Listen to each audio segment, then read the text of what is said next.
নরসিংদী জেলার মনোহরদী উপজেলার অন্তর্গত মনোহরদী পৌরসভা নির্বাচনে বাংলাদেশ জামায়াতে ইসলামী মনোনীত মেয়র পদপ্রার্থী হিসেবে ঘোষণা করা হয়েছে মোহাম্মদ আসাদুজ্জামান নূরের নাম।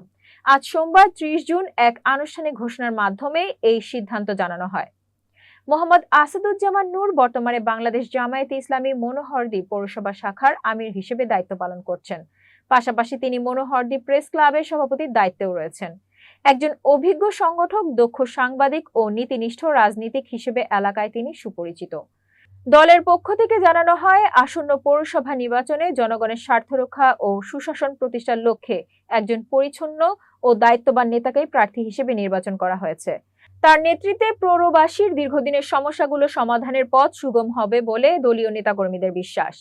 মনোনয়ন ঘোষণার পর উপস্থিত ছিলেন উপজেলা ও পৌরসভার জামায়াতের বিভিন্ন পর্যায়ের নেতৃবৃন্দ। তারা আশাবাদ ব্যক্ত করেন, আসাদুজ্জামান নূরের নেতৃত্বে জামায়াতে ইসলামের প্রার্থীর বিজয় সুনিশ্চিত হবে ইনশাআল্লাহ।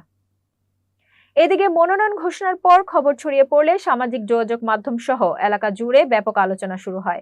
অনেকেই একজন সাংবাদিক ও সাংগঠনিক ব্যক্তিত্বকে মেয়র প্রার্থী হিসেবে পেয়ে সন্তোষ প্রকাশ করেছেন।